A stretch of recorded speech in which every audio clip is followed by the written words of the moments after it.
everybody, and welcome back to another episode of The Old, the New, and the Awesome over here on my channel. Of course, I am Steve, your friendly neighborhood lawn gnome, reminding you that when it comes to this show, we shoot the shit and not the messenger, though I am not going to be surprised by the end of today that there might be some people second-guessing that motto. But anyway, I have my co-hosts with me as usual, Kami and Stacy, and I know for a solid fact that they are both very excited for today's episode because I think that the controversial topic is going to be a real interesting one today.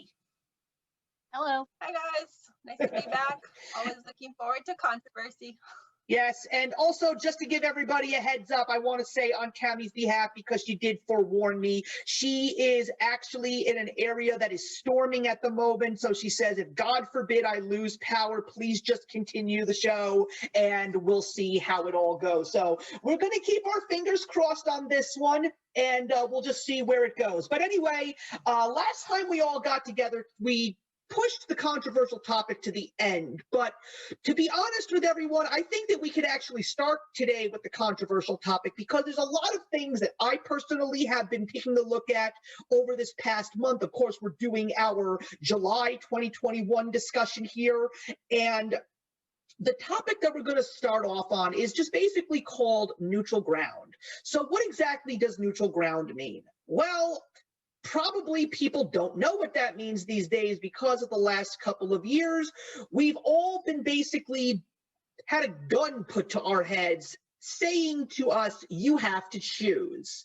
You need to fall on one side of a coin when it comes to just about anything and everything, whether it's politics, whether it's religion, whether it's social justice, whether it's popular culture, whether it's sports, which is the one thing that makes me very upset. The fact that all of this junk is going into sports is making me very, very upset. But the thing is, the concept of the middle ground, the concept of centrist, the concept of just not willing to provide an opinion just because you don't fucking have one, because you're allowed to not have an opinion on anything. That's the God's honest truth. But when you basically want to say that that's your case, you are put onto a side by the opposing thought points and viewpoints, whether you like it or not. How can we go about this conversation without providing examples? It's impossible. You have to provide examples. So let's discuss the fact that in June we had Pride Month. Okay? It's a time of the year where the world gathers together in celebration of the LGBTQ community. And you know something? Bravo. That's a wonderful thing. Anything that causes communities to come together, regardless of whether it's a social cause or if it's a Super Bowl championship, beautiful. Peace and harmony is what we're all striving for in this world. But my attitude about the LGBT community is neutral. I have nothing but respect for people who want to live a lifestyle that is different from my own. You do you, and that's fine with me. You're allowed to look how you want to look, dress how you want to dress, love how you want to love. That's what freedom is all about.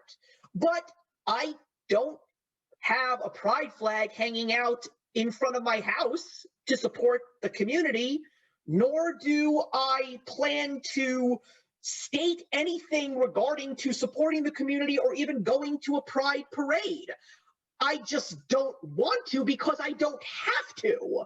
But that is not to show any disrespect or hatred to that community.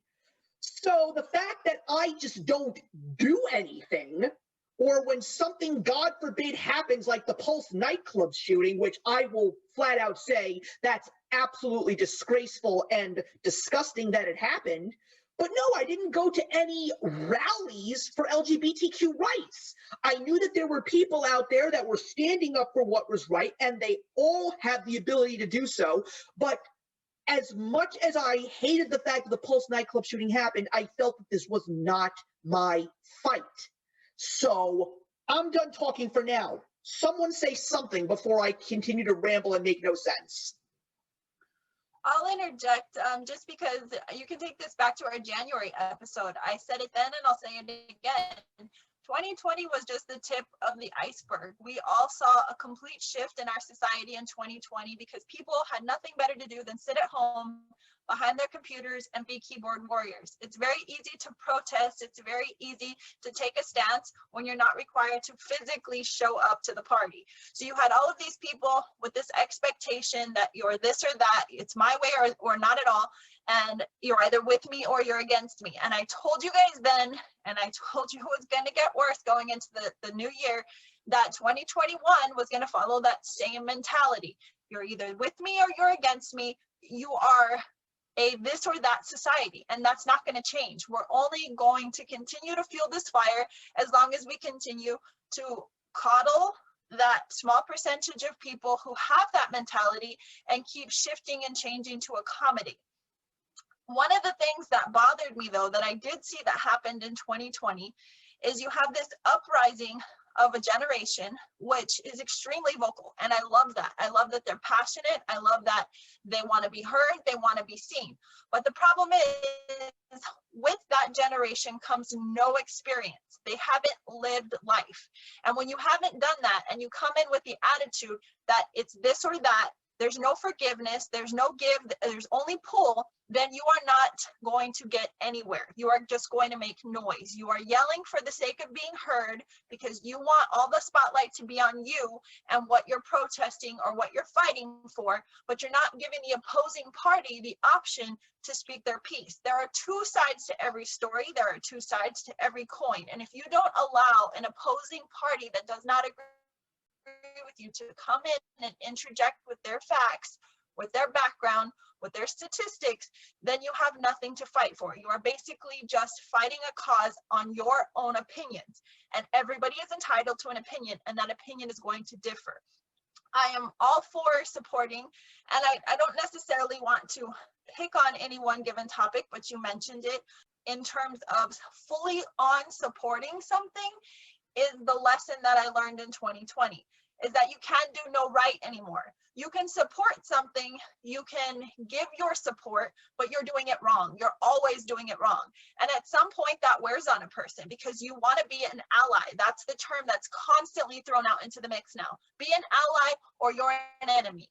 Okay, great. Well, an ally isn't given, it's earned. Okay, great. Well, I'm trying over here, and every time I try, you kick me in the shin and keep knocking me down. So why am I going to keep trying to be a part of your community when, like you said, I come from an old school mentality. If I'm going to join forces, if I'm going to join the conversation, I come equipped.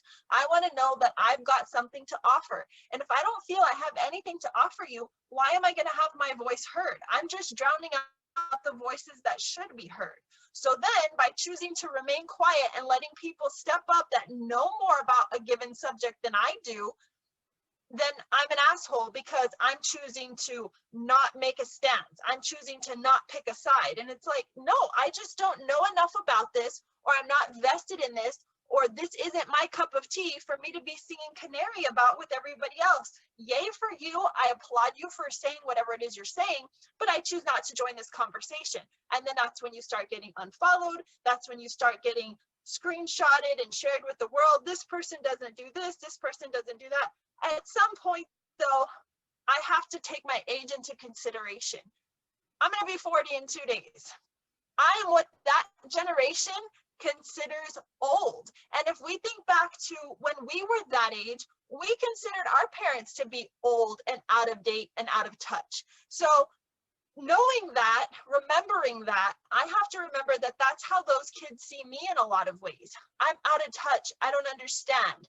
And so sometimes I think it's better to just not stoke the fire, step back and say, okay, if that's how you feel, if that's your interpretation of me, if that's your assumption, I'm just going to remain quiet. Because in my opinion, silence is golden, and it's your peace. It's allowing you to just take that stance and take control of your life. And if that means that I'm ousted by a community or by a group of people or what have you, so be it. Those weren't my people anyways. Those weren't my tribe. And I've come to peace with that. I have been burned too many times in a short span of time to care about that anymore. And that's just what that mentality has forced me into. Kami, I don't think you have taken a step back. Personally, I think that you are standing for things that actually matter. Because I've noticed I don't post on my book Instagram anymore, but I still do go on there to see basically what you post and a handful of other people post, but mainly you. And you are one of the only Bookstagram people that I have seen posting about Cuba. And I applaud you. You are posting about people who are actually oppressed, actually suffering, actually being held down by the government, by lots of things. So to me, you're not taking a step back and being quiet. You are standing up for the people who actually don't have a voice and actually aren't being heard. So I think that's fantastic.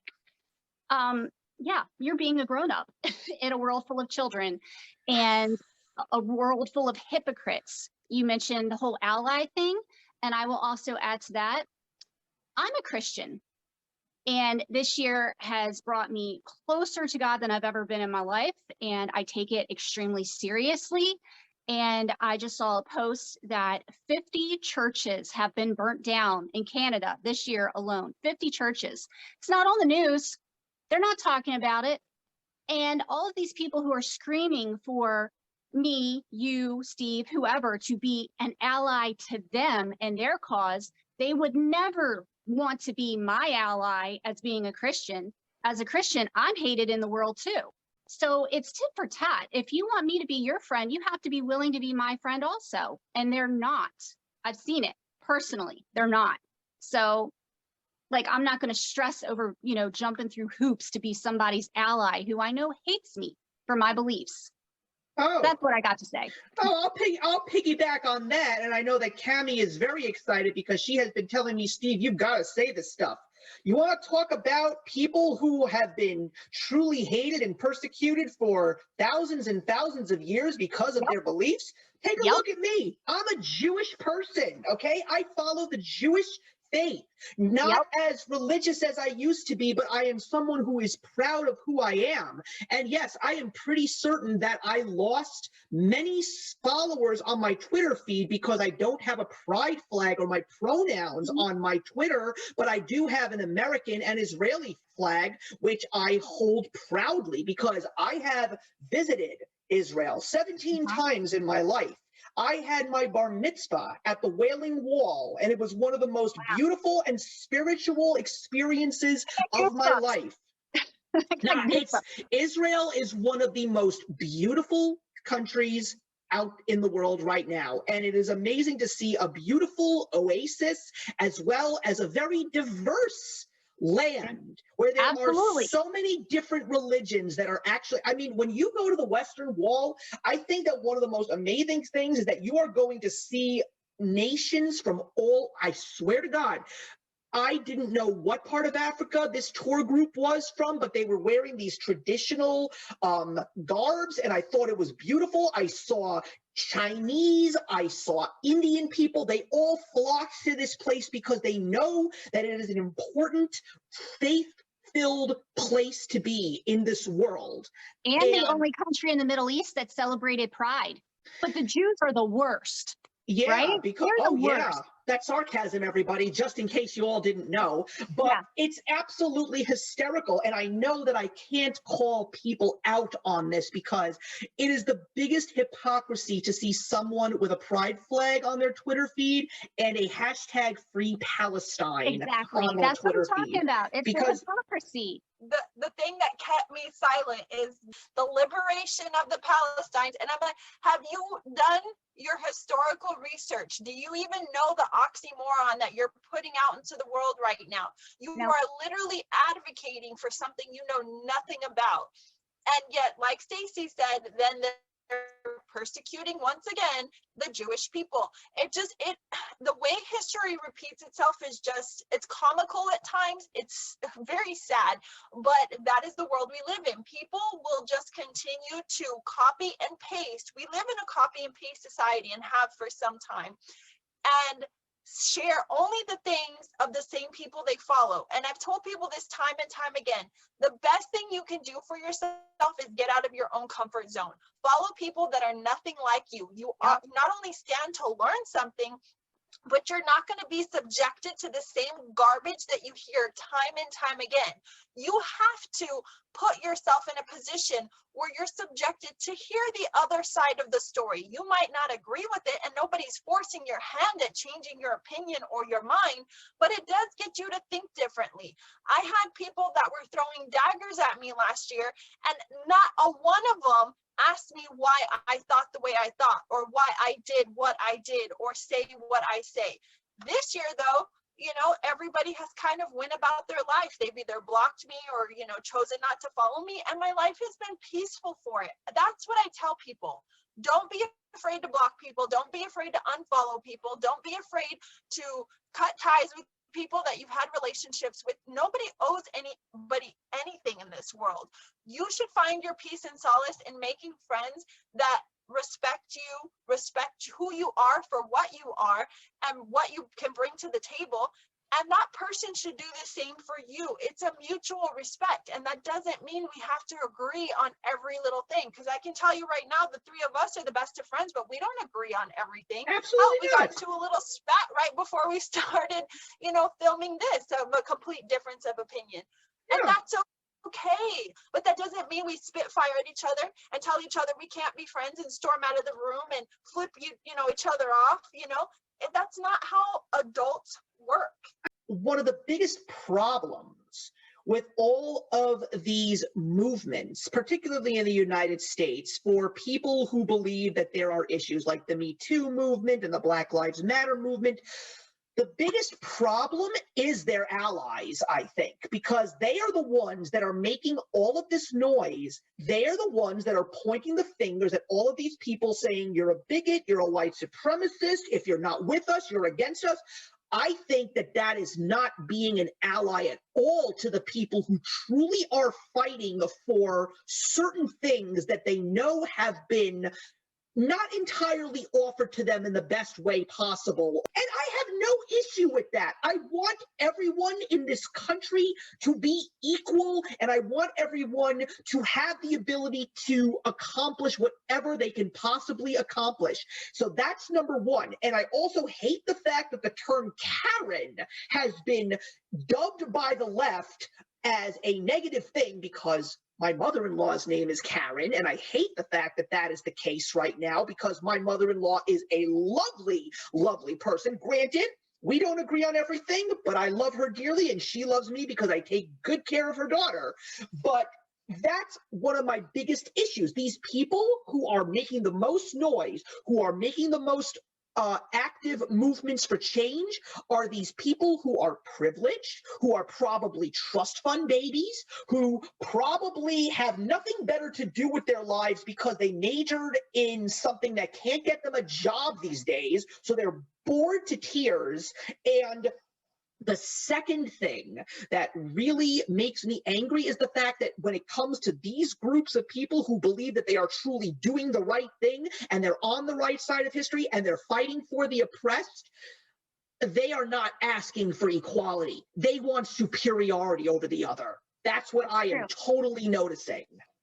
And even based on what you just said, Steve, you know, going back to critical race theory, that's one of the things that just popped into my brain when you said they're holding people accountable for things that they weren't exactly subjected to. Okay, think back to the education that you received from public schools, which I believe we all here got a public, not a private education. I got private. Oh, you had a private education? I had a private education, yes, I was privileged.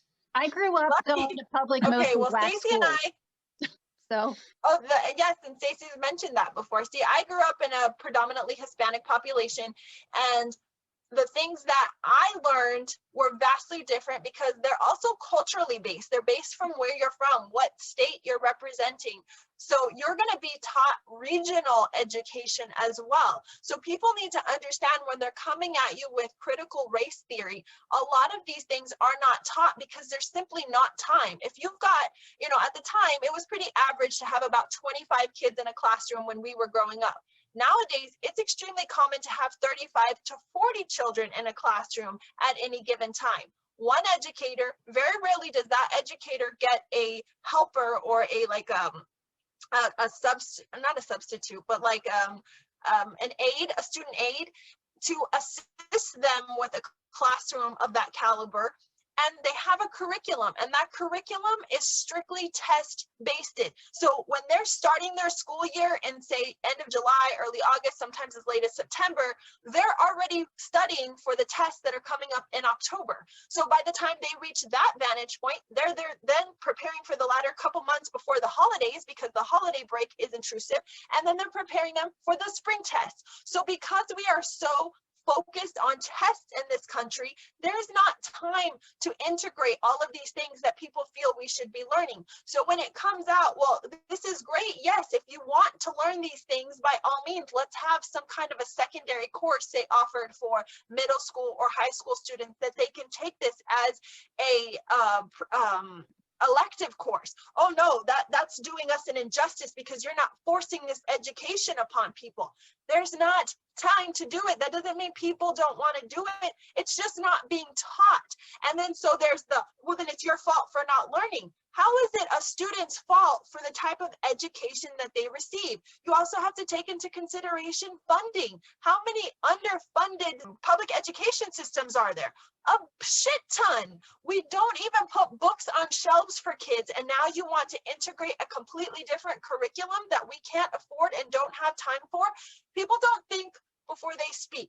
These are all brilliant, great ideas in a perfect world, but we just don't have the money or the resources for it. Now, can we integrate or mention certain things when it comes to maybe civics or social studies or history? Absolutely. Yes. But and that's the argument, is that we're being taught the same white curriculum across the board. And, you know, it's American history. What do you want? We can't stop who founded the country. We can't go back in time and say, you know, wait, you're white. We can't be talking about you for 225 years. So can we like bring in someone else? That just wasn't the way this country was founded. And I'm sorry, but people need to stop apologizing for something they had absolutely no control over. We didn't create this country. We didn't formulate it. We didn't, you know, set this up to fail. We just simply existed, and you exist in the time period that you're born into. People need to stop blaming people for things that happened before that we weren't even a part of. I mean, look, you're driving some really good points home, to which I really want to add to, and you're absolutely right. I mean, the other thing is, look, I specifically remember when I was in my history classes, I went to a private Jewish school. And I specifically remember when we were going through the history, yes, we were proud of the fact that we were Americans, the fact that we went against a system that was a true dictatorship, a monarchy, actually, and we ended up having a free society. But we also knew that we were not perfect. Trust me, no one in my class got up and sang and chanted USA when we talked about the Trail of Tears under Andrew Jackson. We knew that slavery was not a good thing. And we know that even during the Reconstructionist period after the Civil War, there was still a great deal of work to be done, particularly in the South, because there was still so much hatred. But there was also hatred in the North. There was segregation in the North, whether they wanted to believe it or not. And that's just because of the fact that this was just the way that human beings were. Because it's not just in the United States. There were so many brutal things that took place all across the globe because people were just fearful of people who weren't exactly like them. I mean, again, look at the Jewish population throughout Europe and the Middle East, you know. We suffered a great deal because people didn't understand our customs because we were different. We were shunned. I mean, people always throw out the stereotype, Why are they all doctors? Why are they all lawyers? Why are they all money lenders? And that's because of the fact that when we wanted to be the seamstresses and the blacksmiths and all the other jobs that were out there, we were told, no, you can't because you're Jewish. So when the Jewish people were told you can't do these things, we just found other means to make ourselves successful within our communities, and all the opportunities that we actually were able to find outside, we did our very best to do so. When the Jewish people did come to the United States, there was a lot of anti-Semitism still. I think that one of the greatest films out there that you should see is The Gentleman's Agreement with Gregory Peck. That is a fantastic film. And because of when the Jewish people came to this country, they tried to find other ways to assimilate with society, because look, nobody really wants to be closed in. I mean, it's nice to be around your peers, but you've got to be worldly too. So the film industry came to be. The comic book industry came to be. People still keep trying to figure out, because when there's all of this pushback, when there's diverse ideas and diverse cultures coming into comic books, they're saying, oh, you know something, it's not all white people. People keep forgetting that the Jewish people were the ones that actually made the comic book industry. Jerry Siegel and Joel Shuster created Superman. Bob Kane and Bill Finger created Batman. Jack Kirby and Stan Lee are responsible for all the greatest Marvel characters known to man, and these were all Jewish people. They may not have necessarily been extremely observant or proud of their heritages, but for me personally, I can rope in a ton of stuff that I notice that there's certain things that people are trying to accomplish regards to entertainment these days, but I still go into all of this stuff with an open mind. Like, I watched Raya and the Last Dragon. I went to finally go see a movie in theaters. I saw Black Widow. I was someone who enjoyed both of those movies very much, even though they were very female-centric. My only issue with Black Widow, by the way, I gave it a 3.5 stars out of 4 because I really did enjoy that movie. I had no issue with the fact that it was a female-centric story. My issue with that movie was it really went into Winter Soldier territory, meaning like it really got dark and deep on so many levels, and then the jokes came. I can't stand those Marvel jokes. They're so fucking corny, and they've got to be taken out of these movies because there's a beautiful dramatic story in Black Widow, and it really is a very well-done film. Raya and the Last Dragon, I love the fact that it's got not just one Disney princess, but two, and not just two Disney princesses, but these are two Disney rival princesses, which I absolutely love. And also, I'm just glad to know that Kelly Marie Tran is getting the opportunity to truly be successful in the entertainment world, because I personally feel that she got crap for no reason because of The Last Jedi. It was a terrible movie. I don't care. And she was the one that got so much flack for it, which she did not deserve. She did the very best she could with a role that was truly incomplete. And I thought that she wowed me in Raya and the Last Dragon alongside Awkwafina, who to me is a comedy gem in this country and in this world. And I want to see more stuff with her in it because she just makes me laugh no matter what. It was a beautiful story too. I mean, from start to finish, there was so much family dynamic in it. The color palette was just absolutely gorgeous.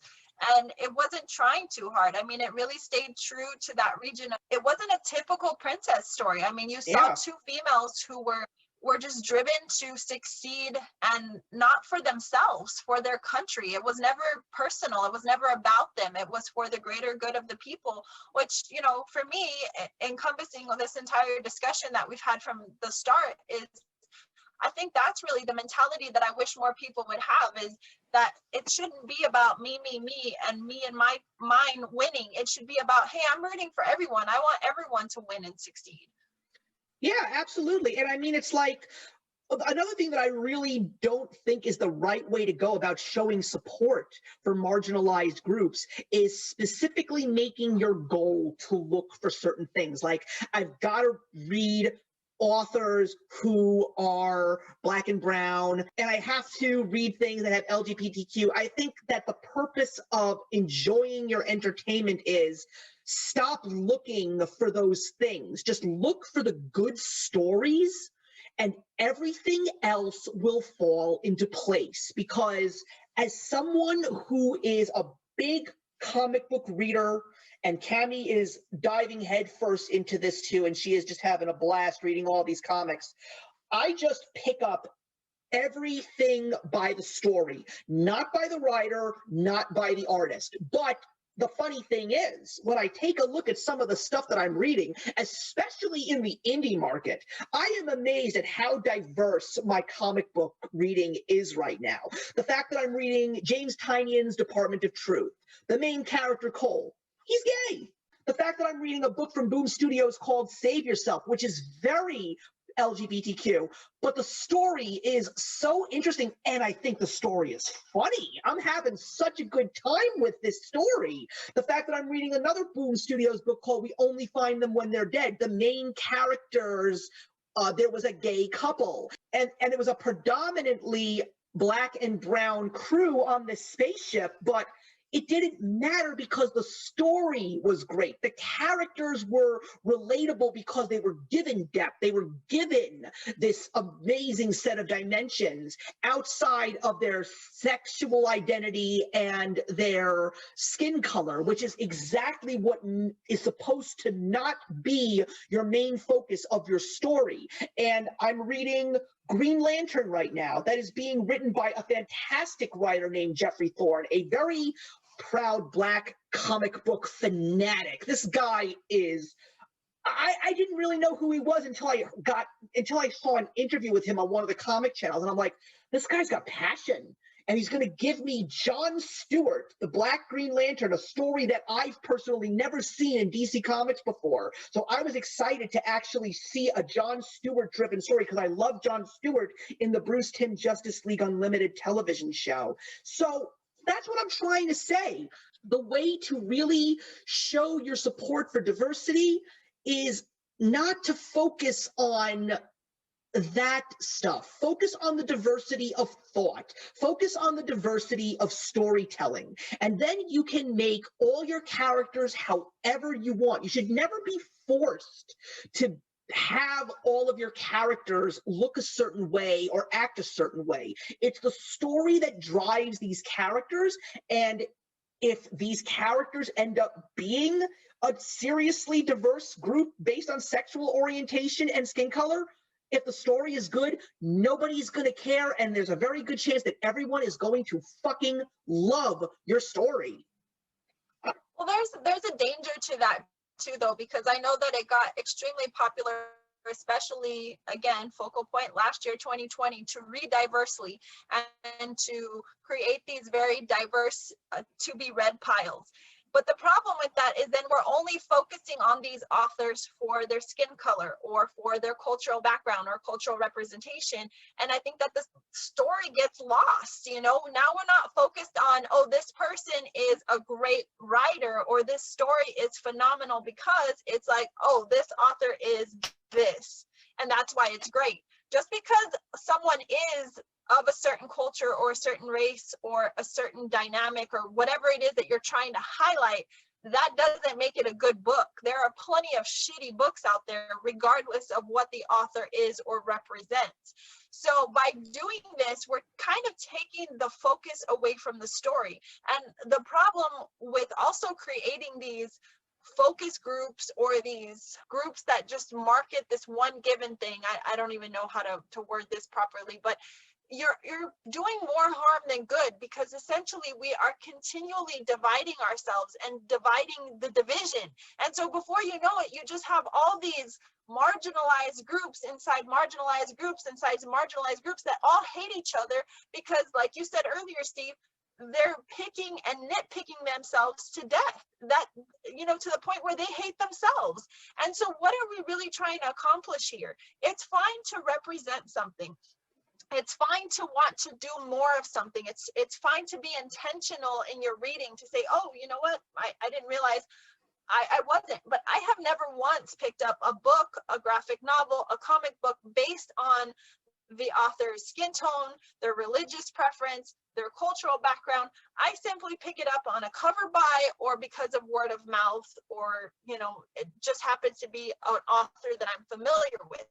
If it's a great story, I'm going to sing its praises. If it's a shitty story, I'm going to tell you why it's a shitty story.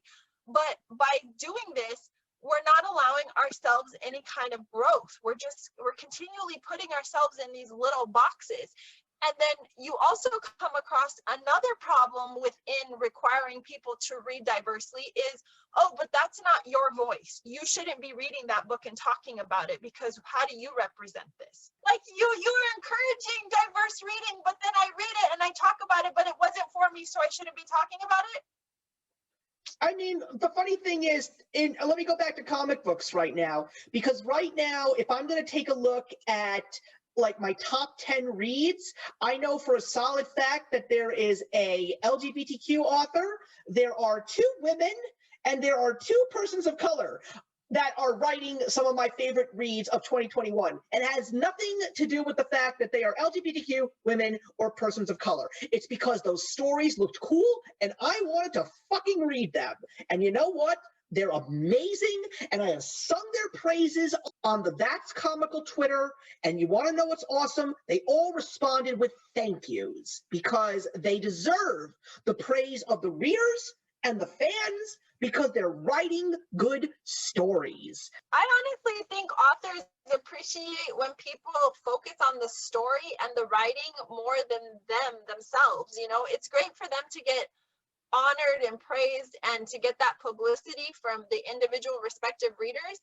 But I honestly think that those authors that reach out or comment or direct message you appreciate the fact that you simply read their story and you're telling people what you liked or didn't like about it, because that's why they write these things. They're not looking for you to nitpick them personally or to highlight their background or personal things about them. They just want to talk about their hard labor. I would be pretty embarrassed if the best thing you could say about my book is that it was written by a woman. You picked it, you read it because I'm a woman, and the best thing about it is it was written by a woman, then that fucking sucks. I'm sorry, that's not why I wrote the book, for it to be written by a woman.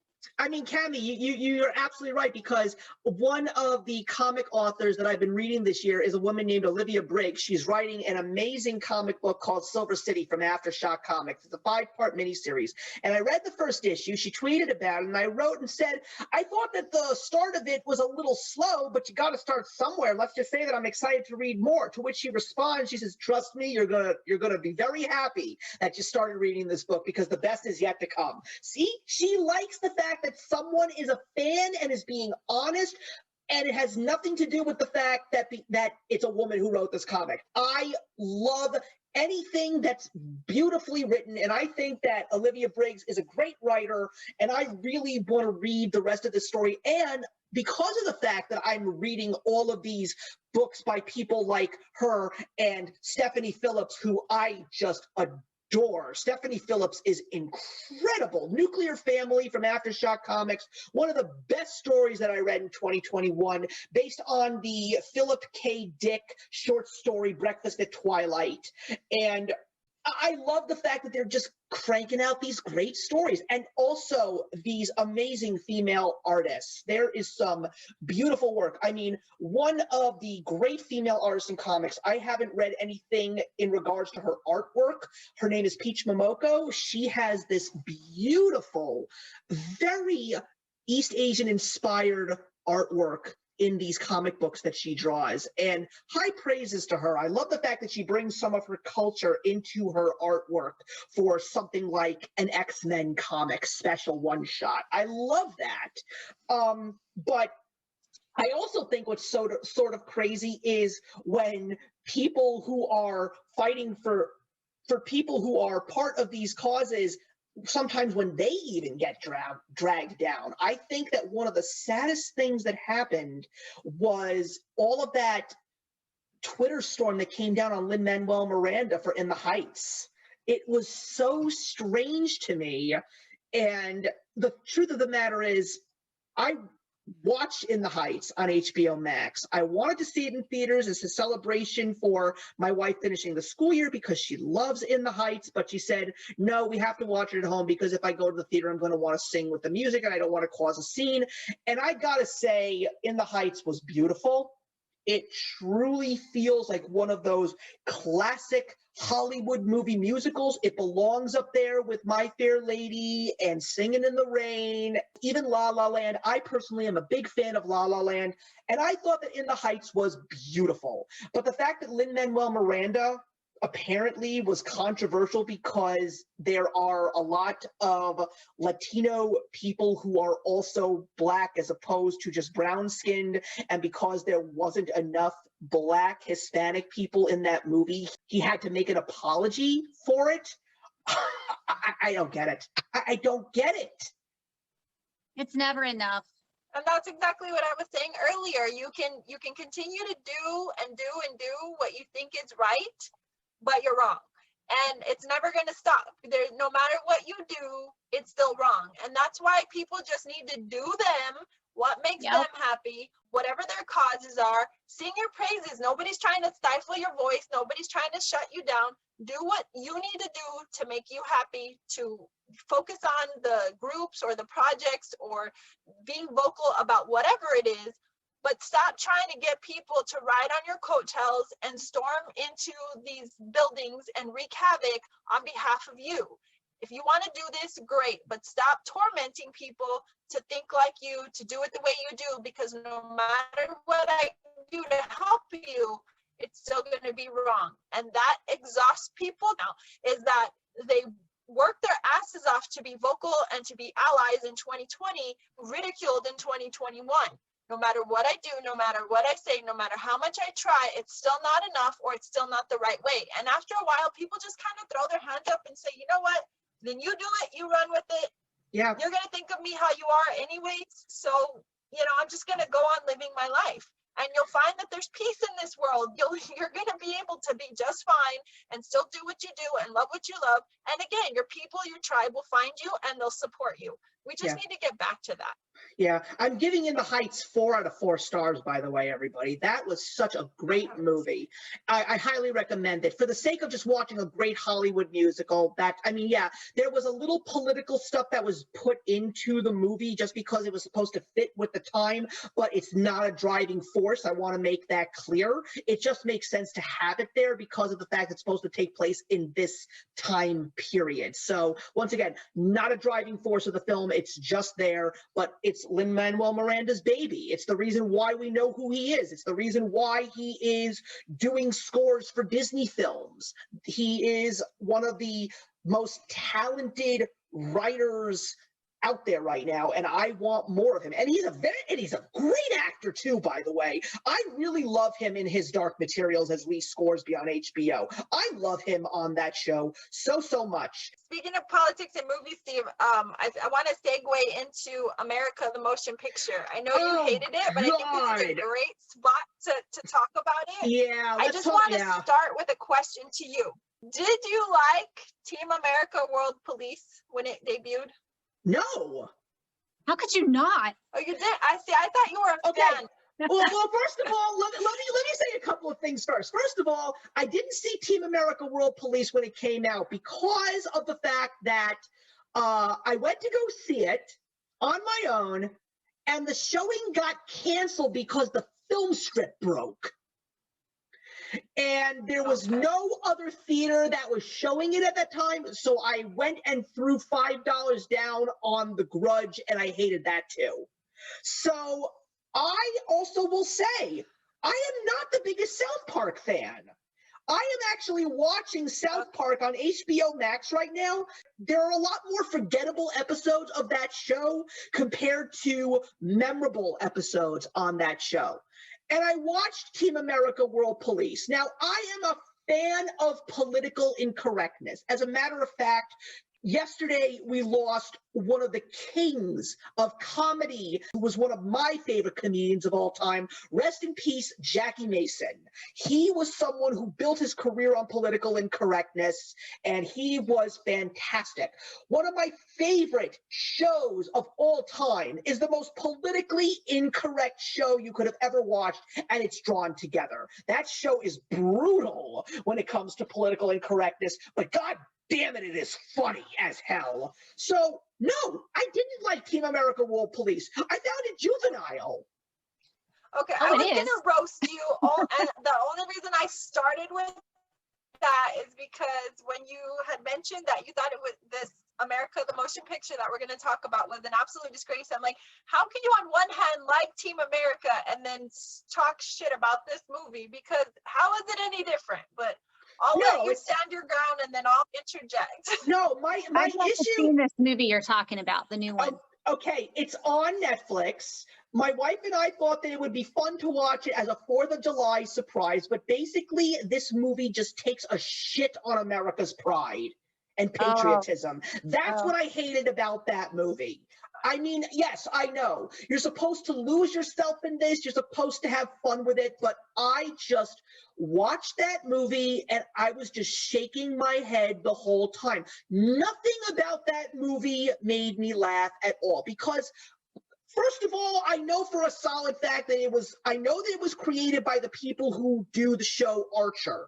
I like Archer, but I think that H. John Benjamin is one of the most leftist of all the leftist loonies out there, and I'm pretty sure he had a hand in this movie, and I'm pretty sure that he wanted to make this movie to take a dump on America. And I'm like, ugh, like, disgusting. Absolutely disgusting. I haven't even heard of it. Well, the opening scene is a little brutal. Okay, Yeah. so I'll just open it up for you, Stacey. You're basically standing in the room where the Declaration of Independence is being signed. And then Benedict Arnold walks in and just blows the whole fucking room to smithereens. So basically, all our founding fathers are dead in the first 5 minutes of the movie. Okay. Except for George Washington and Abraham Lincoln. Yeah, and Who how are they're best actually friends. alive together is a paradox, first of all. Okay. Exactly. So the whole film is a parody, but honestly, Stacey, I think you, like myself, would enjoy this film for what it is.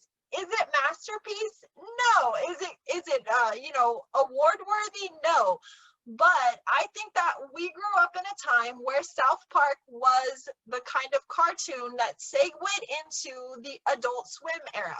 And so if you like things like Robot Chicken and Team America World Police and, all of these other horrible cartoons, Family Guy and American Dad, you will like America the Motion Picture to the point of what it is supposed to be. It is a complete shit and a dump on America, but it is humorous. And there were several times that I laughed because of the overall absurdity of the content of this picture. And you really have to see it through to the end. You can't give up on it, because if you give up on it anywhere in the film, you're going to lose the last 15 minutes of the film, which really kind of ties it all together. But I can't say it was a complete disgrace. You can't go into it, though, if you are such a lover of America and a protector of America, because then you're going to find offense in everything. And that's not what this movie was intended for. Is it offensive? Sure. Is there crappy content? Is there, things that might make you wince as an American or as someone that's prideful to be an American or to have a political stance in this country? Absolutely. But it was funny, and that's really all it is. It's just a gas. It's not intended to stay with you forever. It's just intended to watch it, laugh, don't laugh, and move on with life. It's not that serious. Can I be honest with you, Kami? Because this is the God's honest truth. If this movie would have come out 10 years ago, I probably would have loved it. Well, and that's why I think I laughed, because of where we are right now. We kind of needed a comedic break like this. Everything is so serious nowadays. Are you left? Are you right? Are you blue? Are you red? Are you an elephant? Are you a donkey? That is a conversation conversation that is continuously had. And again, it fits into the beginning of our conversation with the, well, you're this, so you're not that, and you're either with me or against me. And so there's such a division.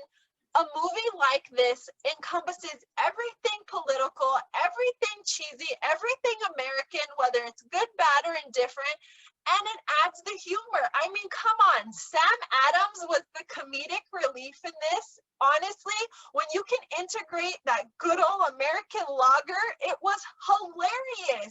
And I love the spin on Edison. I loved everything about this film because it took so many historical points. It made fun of itself, but it made you laugh. And I think, honestly, Steve, if you were to watch it again and not be so pissed off or have an opinion going in like, oh, this is not what we needed right now, you might actually enjoy it a little bit more because it was funny. Well, it was over the top. Sure. There was one joke in the movie that I actually thought was very, very smart, and it was the only joke in the movie that made me laugh, and it was when they wanted to invade the bar Vietnam, and some of the party was saying, I don't think we should go in there. I don't think this is going to end well. I thought that was funny, because I understood what they were doing. And the funny thing is, my wife was sitting with me. She didn't think this was a good movie at all, but she did also think that that was really, really smart. And again, I implore you, go in with a different set of eyes and just take the jokes for what they are, because there is a lot of hidden jokes that happen really fast. Oh, I know. I really think that if you just kind of slowed it down a little bit, if you just set aside your actual opinion of the film, you might do a little bit of a takeaway where you like it just a little bit more than you thought. Because like you said, had it happened 10 years ago, it wouldn't have been so serious. But I think because of all the politics that are shoved in our face on a daily basis, and again, because of our age factors a lot into this. We are more into politics than we were 10 years ago. So, you know, our take on this could be different. But I think if you take from this a very lighthearted idea, because yeah, there's some heavy hitting subject matter in here, but take it with a grain of salt because it's intended to be a shock and awe cartoon. I loved it. I really did.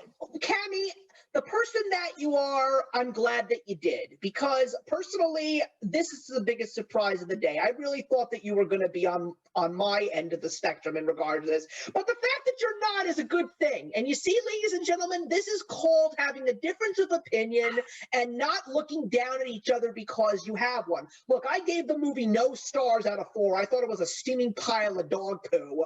But Stacy, if you actually end up watching it on Netflix and you enjoy it, then you know something, then I'll give it another shot. Okay, right now I'm not, and again, I'm not someone who disagrees with that kind of vile, you know, in your face, disgusting comedy. I mean, like I said, I've mentioned a whole bunch of things that I love. I am currently watching the 5th season of Rick and Morty, which is extremely out there in terms of comedy. And I think that it's some of the most brilliant television that I'm watching right now, because you're right, Kami, Rick and Morty doesn't take itself seriously. There's no politics. This is just flat out, in your face, outrageous comedy. And that's why Rick and Morty is so popular and why it has such a massive fan base, because this is what people want. People want to lose themselves in a fantasy and not see something that's driven by politics. And it's funny because there's a massive debate right now in the comic book industry saying, take your politics out of comics. Well, first of all, comics have always had politics. But the truth of the matter is, it's not that people want politics out of comics. It's these agendas that are not necessarily even supposed to be classified as politics, because this is a completely different animal from what the traditional politics is. It's that people do not want in their entertainment. I mean, the big controversial thing that happened just these few days ago was Kevin Smith's Masters of the Universe Revelation show. 5 episodes. Second part of season 1 is coming. There were all of these rumors that He-Man was going to step aside and it was going to be all about the female lead of the show, Teela. And just in case people didn't know, Teela was always there in the 1983 show, and she was right there alongside He-Man and Man-at-Arms fighting against the forces of evil of Skeletor. She was always there. She was just not the focal point. It was He-Man. So she's now officially the main character in this story of reuniting Eternia and getting the magic back to Eternia, or else it's going to die and the universe is gone. I don't think that it was the worst thing that I ever watched. Personally, I think that the moves that were made for this show was very ballsy, especially because of the fact that you just had a reboot of She-Ra, a female-driven show. Why do we suddenly have to have He-Man be a female-driven show as well? Well, listen, it's not the worst thing I've ever seen, because I have seen a lot worse. But the animation is gorgeous. The voice cast, it's not entirely perfect. There are some choices that they made that I just didn't think worked. As someone who remembers a lot of these characters, this villain Triclops, he's very robotic in the original show. Even in the 2002 reboot was excellent, and yet in this show, Henry Rollins is his voice. I'm like, no, this just doesn't work for me. I love Henry Rollins, but no, not the right person to voice him. Mark Hamill voiced Skeletor, great choice, but you can't have Skeletor and not have his maniacal cackle. That was the one thing I didn't like about it. And the fact that they had the original voice of Skeletor in the cast, Alan Oppenheimer, also known as the voice of Optimus Prime, and they couldn't even let him do a Skeletor cackle just once for the show. But I think that there's a lot of issues with it. I think that the writing could have been a little bit better, and I think the pacing could have been a little bit better. But let's just say that I am going to watch the rest of this series unfold. I just want to see where it goes. Am I going to sing its high praises? I doubt it. But am I going to be on Twitter and be like one of those helpless monkeys that has nothing better to do with their lives and just type? No, I don't think I'm going to do that either. But my attitude is, it's called Masters of the Universe Revelations, not He-Man and the Masters of the Universe. But also, if you're going to push He-Man to the side, don't do that to the Masters of the Universe either, because they were all pushed to the side too. Ram Man, Mechanic, Cyclone, Manny Faces, Stratos, they weren't even in the show. And even Fistor and Clamp Champ make an appearance, and they didn't even get a single chance to even speak. I'm like, you got to at least have the Masters of the Universe do something in this show. But like I said, not the worst thing I ever saw, not the best thing I ever saw. I will see this show to the end. Something about the cartoons, though, that we grew up with, we're going to be very protective and very objective when it comes to how it's portrayed in any type of reboot. And so I think that if anybody is going to capture a fandom, they have to be very careful in knowing that although you might be trying to captivate a new generation or a new audience, you have to be respectful to the OG original audience, because that was our cartoon. We are the ones that faithfully sat there every Saturday morning and watched those cartoons. And so if you're going to completely change the thought process or completely eliminate big characters from what we're anticipating is going to be something that it's not, just warn us, just let us know, hey, this is not anything like you're expecting. It's something new. So we don't go in with that immediate intent to, start attacking the writer or the producer, because we knew it wasn't what we signed up for. And that's what I don't like. Don't write on the coattails of what I knew and then give me some kind of garbage. Hey, if you really want to talk about something where they actually were very true to the source material and to the characters, I also did watch on HBO Max Space Jam: A New Legacy. Now, this movie is really nothing special, but if I'm going to be perfectly honest with you, neither is the first one. It's cute. It's for the kids. There's a couple of things in there that the adults can enjoy, and it's got basketball in it. But is it the greatest film of all time? No. Space Jam: A New Legacy, I didn't think it was worse or better than the original. I will say that they really do hold to the Looney Tunes. They really felt like the Looney Tunes that I remember growing up when I was watching those cartoons from the 1930s and 40s and 50s.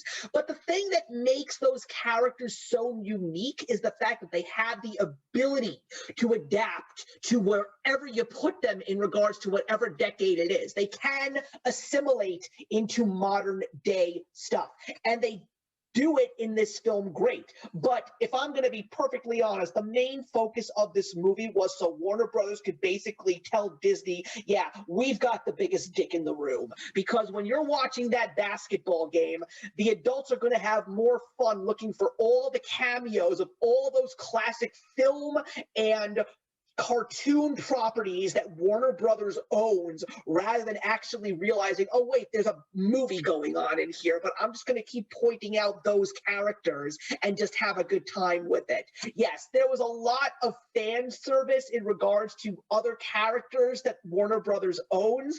The movie itself was really nothing special, so that's why I would only give it 2.5 out of 4. The kids will love it, though. The kids will love it regardless, but the adults are going to have much more fun picking out all the cameos of all the properties. That's what my wife and I were doing throughout the entire movie. I don't even remember what the hell the movie was about, plain and simple. We were just having too much fun with that. Can we really even remember what Space Jam was really about? I mean, let's face it, basketball stars are not actors. Michael Jordan wasn't any better of an actor than LeBron James. And really, that's what this movie should focus on. The Looney Tunes characters, the Warner Brothers lot, because that's what we are going to see. We're going to see this animation. And we're not going to walk away. Again, this isn't an Oscar contender. So if you're going to see this movie with the notion that you're going to get the best film possible, you're not. I mean, if you go back and watch Space Jam, you're going to feel the same way that you feel about Space Jam: A New Legacy. There's flaws in it. The acting is not spectacular, but the Looney Tunes are on point, and that's really what this is about. It's a good, wholesome family movie that you can take your kids to and not have to worry about telling them to close their eyes or leave the room. It's just a good, wholesome family movie that everybody can enjoy together and laugh and have a good time. And that's really what the movie succeeded in doing. LeBron, it shouldn't be about LeBron versus Jordan. It should just be about, hey, did you have a good time with your family? And the Looney Tunes will always be, like you said, relevant to the time because they adapt, always. Yeah. I never saw the original, and I didn't care to watch this one. Yeah, I mean, and everybody out there that's saying, oh, if this is a family movie, why do the Droogs from A Clockwork Orange and Pennywise from It show up in the crowd? They don't do anything. They're just there. Quite frankly, the kids are not even going to notice that they're there because they don't know this stuff. The adults are going to say, oh, look, there's a flying monkey from The Wizard of Oz. Oh, there's Adam West Batman and Burt Ward Robin. Or, hey, look who's sitting on top of Marvin the Martian's UFO. It's the Warner Brothers and the Warner sister. That's what the adults are going to have fun doing, just pointing out all those little things. But, yeah, it's not the worst thing I ever saw, but it's not the best either. But I know what that movie was made for, and quite frankly, look, I'm glad it made its money because, I wasn't surprised that it wasn't going to make its money, but, nothing really special. Anyway, we've got a couple of horror things to go over before the show officially comes to an end, and we cannot finish a show without talking about horror with these two Scream Queens in the room. I'm going to make that very, very clear. So, another Netflix series actually premiered over the past couple of weeks, and it was the Fear Street Trilogy, which is 3 movies based, of course, on R.L. Stine's, I guess you could call them middle grade horror book series, because the Goosebumps are really for the kids, and Fear Street is more for the teenagers. How would you classify that? Yeah, YA. It's YA horror. Cool. But I gotta say, I had a good time with those movies. They're not perfect. I give the overall trilogy a 3 out of 4 stars. I think that 1994 was a 2.5-star movie. I think that 1978 is a 3.5-star movie, and 1666 is a 3-star movie. I think that part 2 was the best of the trilogy because it really, really felt like one of those classic late 70s, early 80s slasher films. And I also want to make something very clear here. This trilogy is also very strong female oriented, but correct me if I'm wrong, Kami and Stacy, but as far as I'm concerned, when it comes to classic horror films, they have always had strong female leads and strong female representations.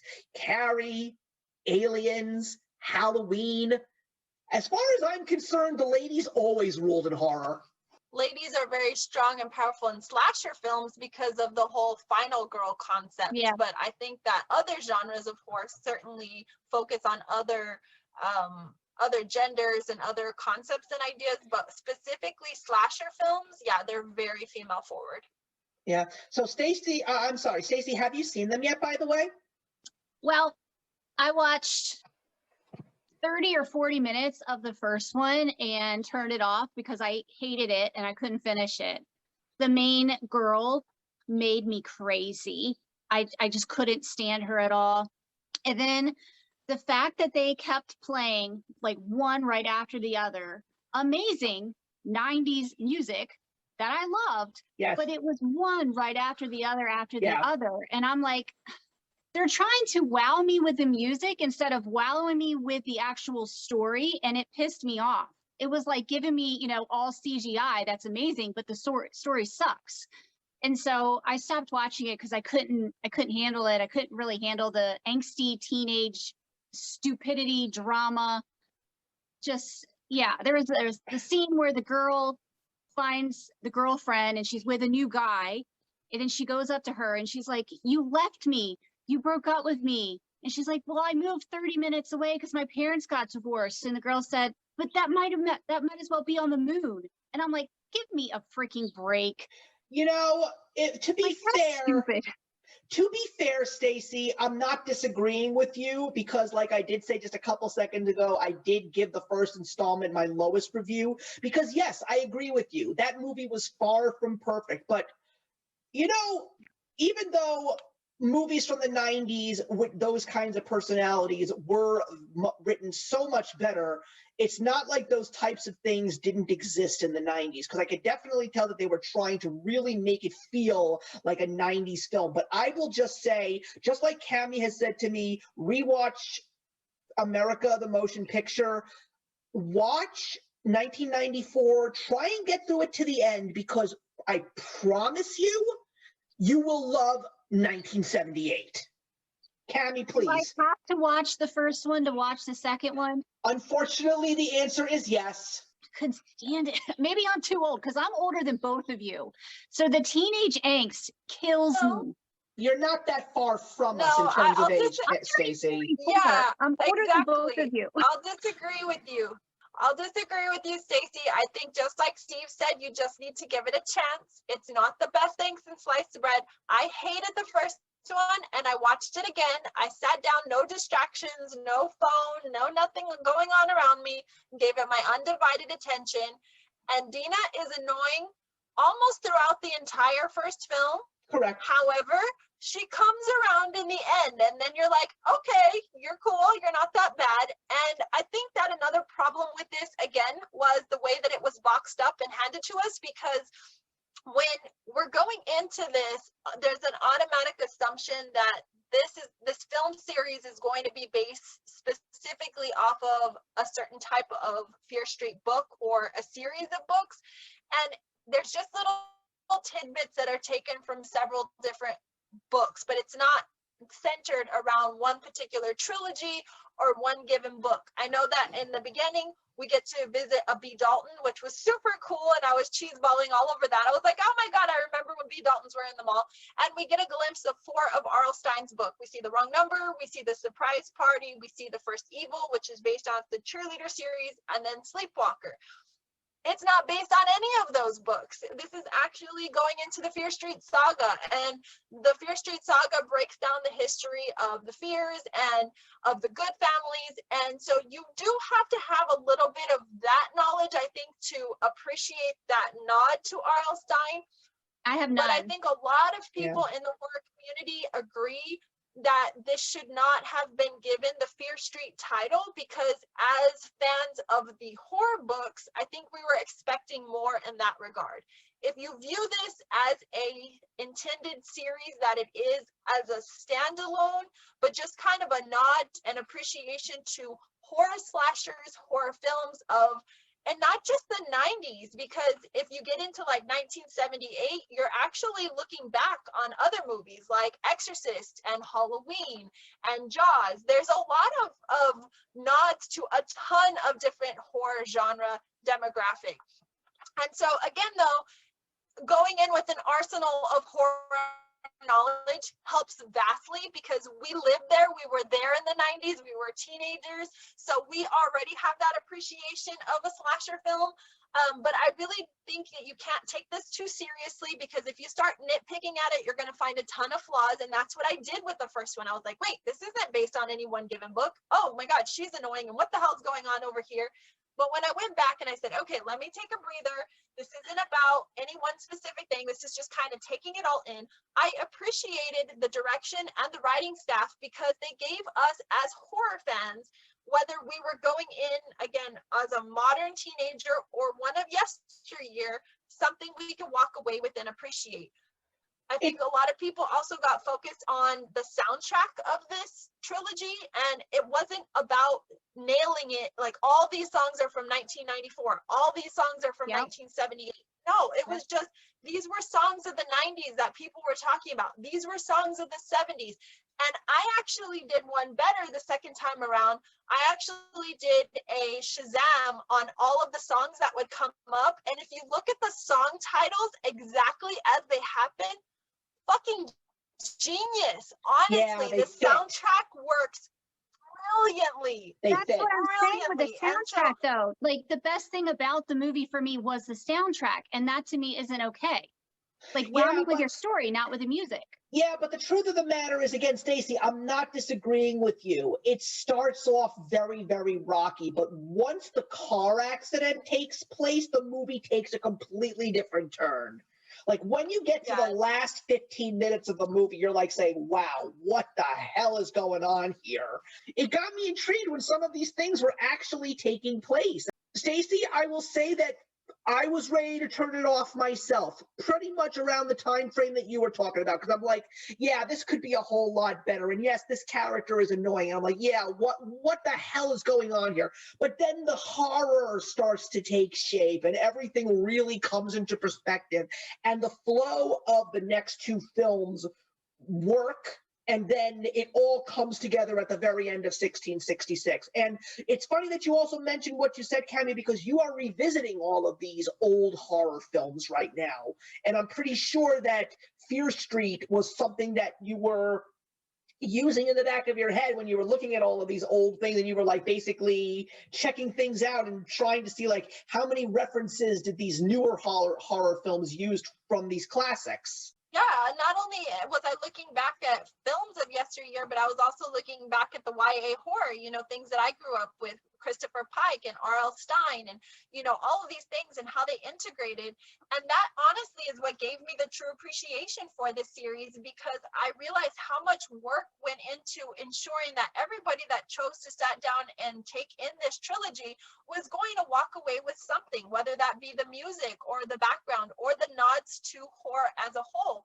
Because find it ironic or not, as much of a horror person as I am, when I started watching the first one, I did not get Scream vibes at all. A mutual friend of Stacy and I had mentioned, you know, oh, I immediately got Scream vibes. I'm like, how the hell did you pull Scream out of that? I did not make the connection with the mask and the knife and all of these things, because again, I was so focused on this is going to unravel to be a specific book and kind of lay out like a story, that I missed all of these fantastic things that the writing and the direction set up for me to love.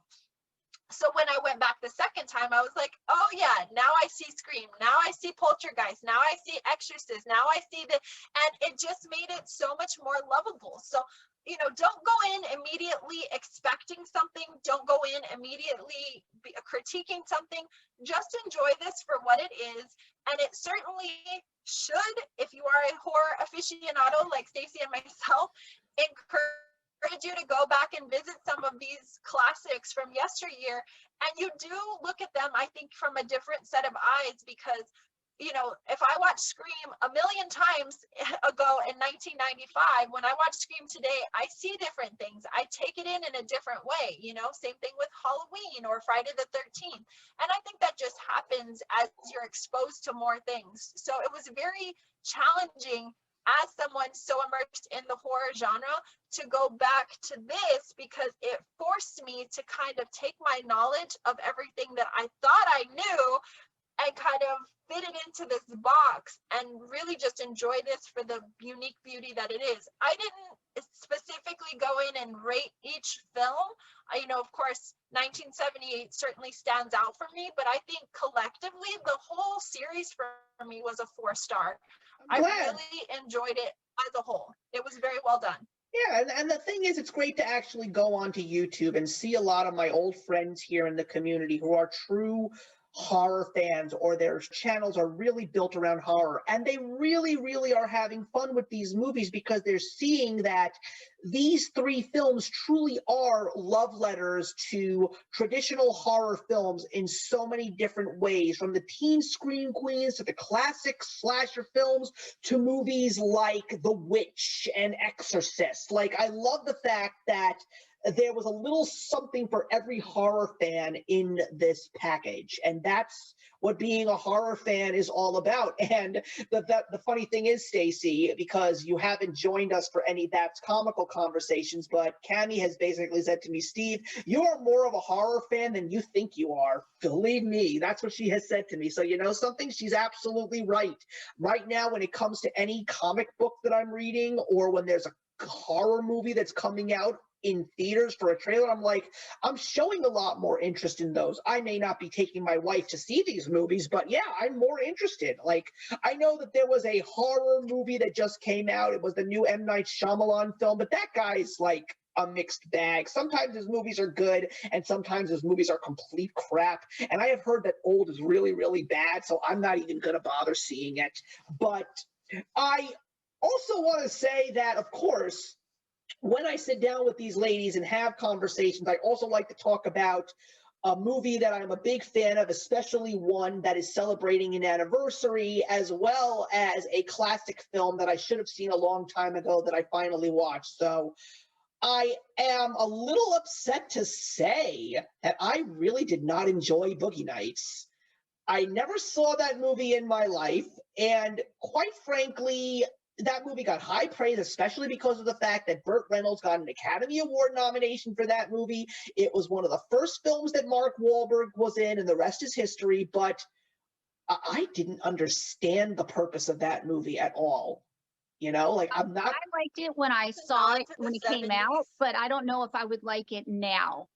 Yeah, I just didn't really care for the characters. I'm not someone who was even interested. I mean, gotta say, one thing that's great about the 90s was a time, I mean, the 80s was a time when people were just flat out creative, but it was really the 90s where people were just going at these movies with very ballsy attitudes. Like, they were really going into these movies saying, how much can I possibly get away with in these films? And the fact that there's a movie about the porn industry in the library of films out there is definitely a bold statement to make. That one also has a great soundtrack. That's what really stands out to me, is the soundtrack and the Rollerblade Girl. Oh yes. Speaking of Roller Girl, there's a lot of people who got their big breaks in that movie. I mean, you mentioned Heather Graham. She had not been known yet. I'm pretty sure that Julianne Moore had been doing some movies, but nobody really knew who Julianne Moore was. That was a breakout role for her. Even Philip Seymour Hoffman and William H. Macy are in that movie. And William H. Macy is one of my favorite actors. Yeah. It would Yeah. be wild going back and watching it now and seeing them all like as babies. Well, that's what's so interesting about Philip Seymour Hoffman. Philip Seymour Hoffman was showing up in a lot of movies at the end of the 90s, but yet nobody was acknowledging who he was, and nobody really seemed to care about who he was, because around that time frame, he was also in one of my all-time favorite movies. He was in The Big Lebowski. He has this small supporting role, but he is so funny in that movie. I love, and then he's in Almost Famous. Another He's movie very that, diverse. yeah, he was, God bless him. I wish he was still alive today, because quite frankly, he would have made the perfect Penguin in Christopher Nolan's Dark Knight world. I would have loved to have seen him cast as the Penguin. I think he would have been perfect. But I also wanted to celebrate the 25th anniversary of Independence Day. And also, this was the 5th anniversary year of Independence Day resurgence. And has Independence Day aged well? I'm definitely going to say I don't know. Is it a fun movie to watch? I watched it on Independence Day. It was like a tradition for me for years. And I didn't feel like the way I used to feel. I was just like, it was okay. You know what? It's the reason why people go to the movies. I mean, it was a box office phenomenon. It was where people were actually, there were lines around the corner to go see it in movie theaters. This was the first movie that I actually went to go see multiple times in theaters. I saw Independence Day 3 times in theaters. I had never gone to see movies more than once. But you know what? It's still fun. I would say that the speech, the president's speech, Still great. still makes me cry. It's beautiful. I could watch it 10 times. Yeah, when he's given this, today is our Independence Day speech, I still cry. And Other than that, I don't really care. I mean, it's still kind of crazy that that's Bill Pullman. I mean, where is he these days? You know, it's nice to know that he was part of this movie. And Jeff Goldblum is great in this movie. And Will Smith, of course, you know, like that basically was his breakout superstar role right after Bad Boys. And then he was like the 4th of July movie star to go see every single year. But I love Will Smith in that movie. I really do. And Randy Quaid is great in that movie. Harvey Fierstein is hilarious in that movie. And also, Brent Spiner from Star Trek The Next Generation is in that movie. And are there any Firefly fans in this room? Nope. Adam Baldwin is in that movie too. And he still hasn't aged today. I think the casting is phenomenal. So I don't want to dig on that, because there was a lot of breakout that happened with that movie. And in terms of, you know, going back and revisiting that type of nostalgia for it, I'm there for it. But, you know, in terms of the way it leaves me feeling, I'm less inclined to be excited about it year after year, because, you know, we've moved on from that. But there are certain elements, you know, like Stacy mentioned, the speech, that's definitely one that certainly sticks out. And I will forever sing Jeff Goldblum's praise. I absolutely adore him and his comedic element, but that serious side that we get to him in this film is also very charming. So yeah, there's a lot of good qualities to the film, and I think that's what makes it a classic that we continue to revisit. Yeah, and I completely forgot to say that also Mae Whitman is in this movie too. She plays the president's daughter, and she is now on the NBC show Good Girls. I mean, I love Mae Whitman in other movies that I've seen her in. My personal favorite is her role in Scott Pilgrim vs. the World. I love her in that movie as Roxy. But I have to ask, have either of you actually seen the sequel? Yes. I wish I hadn't. Okay, I gotta disagree with you. I don't think so. I don't think it's the greatest film I've ever seen, but I actually did enjoy it, and I kind of really appreciated the fact that they got very creative. Like, what does the world become after an event like Independence Day? I personally feel that what they did was believable. Again, I think that it was not the best thing, although, will you at least admit, Stacy, that this was one of the most tolerable roles that you got out of Liam Hemsworth? I didn't find him annoying at all. No, I hated the movie. Yeah. I mean, Judd Hirsch also is in these movies too, and I love Judd Hirsch. But the thing that made me really upset was the fact that, you know, is it tough to climb back after 20 years to make a sequel? Sure, it's very, very challenging. But I just felt that there was potential and there were a lot of marks that they could have hit that they missed. And it's because of the fact that this movie is far from perfect that the third film will probably never be made, Thank because goodness. it was left on a cliffhanger. And I kind of liked that they really did give a backstory to the aliens, because we now know what they're called. And I kind of like the fact that the aliens were given a name. And I also kind of like the fact that there was a queen and that it was like a hive mind. Like, there was so much to the aliens that we didn't really know. And I felt that giving them more of a dimension rather than just black and white. I mean, they were still very villainous and there was no sympathy for them. But I loved the fact that there was a story to the aliens in that movie. If anything, that was the one thing I loved the most about the film. The rest of it was okay.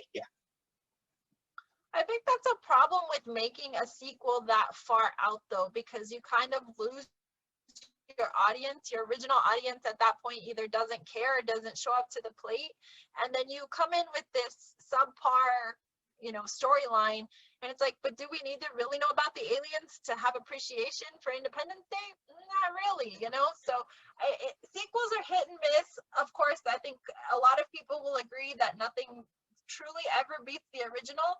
Although I will say Friday the 13th is my exception to that rule, because I hate the first two and love the third one. But that aside, I just, I think that sometimes a sequel isn't necessary that far out. I think that the intent was, we're hitting an anniversary mark, so we're, kind of paying homage to the original fans. But did we care? No. Yes. Space Jam: A New Legacy was a perfect example. That was like another 25-year anniversary. I mean, I completely forgot to mention this, but one of the other things that my wife and I actually kind of really appreciated was they kind of knocked LeBron James a couple of times in that movie. And they did pay a couple of meta moments to the original film, which was what my wife was hoping that they would skip.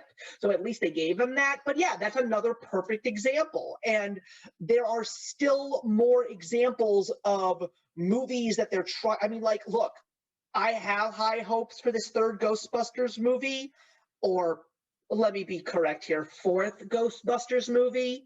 But the truth of the matter is, will I see this new one? I kind of want to, because the thing is, it's the plot that we wanted out of the 2016 movie that we didn't get. And honestly, Paul Rudd's in it, so I'll go see something that Paul Rudd is in because he's great. But I'm excited for the Top Gun movie that's coming out. see, I'm not, because I didn't like the first one. I love it so much. So much. I don't know. My dad loves, and I mean loves, Top Gun. And I watched it finally from beginning to end, and I was like, when I turned off the TV, I was like, what was the point of that movie? I didn't get it. You're not a girl, you can't appreciate it as much as girls do.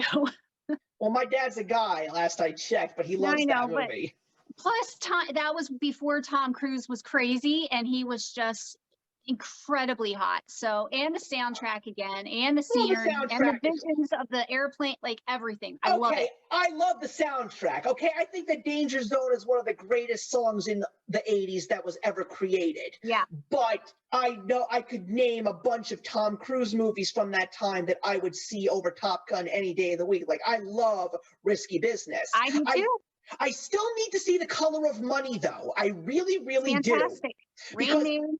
Because Rain Man, I actually do own a copy of The Hustler, which, again, people keep forgetting that The Color of Money is a sequel to The Hustler. So if you want to talk about a movie that took more than 25 years to get a sequel, but at the same time, you got Tom Cruise and Paul Newman together. Yep.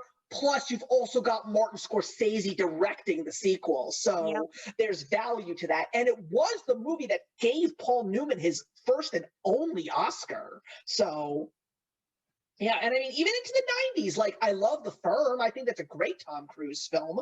He's okay in Interview with a Vampire. I think Brad Pitt's better, but that's just me. No, that's true. That's true. But yeah, I'm very excited for the Top Gun movie. I don't care how many years this is. I will go watch that. Well, Maverick, you'll see it, and I'm sure that you'll want to talk about it when you do. I mean, I'm looking forward to going back to the theaters very soon. My wife and I are going to go see The Suicide Squad. I think we're going to have a good time with it.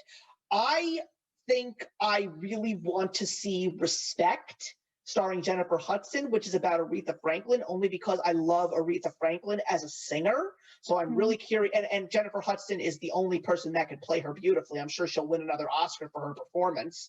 People out there, don't you dare say that Beyonce has a better voice than Jennifer Hudson. And I know that my wife also wants to see Jungle Cruise. And I know that Jungle Cruise is going to be a piece of crap, but Dwayne Johnson's fun, no matter what. I want to put see him Death in. on the Nile in October. Oh, yes. We went to see the new Murder on the Orient Express, and we really enjoyed it. And I'm a big Kenneth Branagh fan. Yeah, I'm really excited for October. Yeah, I think we're going to have some really good movies closing out this year. Someone I saw wants The to add? Conjuring. I loved it. I thought it was phenomenal. I love the first two, and I love this one just as much. And I love that all three are kind of about the same topic. They're all about, demon possessions, but all three are incredibly different movies. I think they did a great job. Loved it. All right. Glad to know you enjoyed it, Stacy. So dark. Yes. All righty. Well, everyone, I think that wraps it up. Another great show, the old, the new, and the awesome. I really hope that you all enjoyed it, though I am very curious to see what we're going to be seeing in the comments over the next couple of hours after the video is posted. But if you did enjoy it, or if you've got something to say, please put your comments in the box below. We would definitely like to talk to you, regardless of how you feel of what we said. But having a conversation is the only way to truly get common ground found, plain and simple. And there's plenty of other stuff that happens over here on this channel, so please do not forget to subscribe and hit that notification bell so you are up to date with all of our latest content. And in the meantime, we will see you in the next one. If you enjoyed the video you just watched, feel free to leave a comment. Also, feel free to subscribe if you want to be up to date with our latest videos. Thank you so much for joining us today, and we'll see you in the next one. Actions speak louder than words.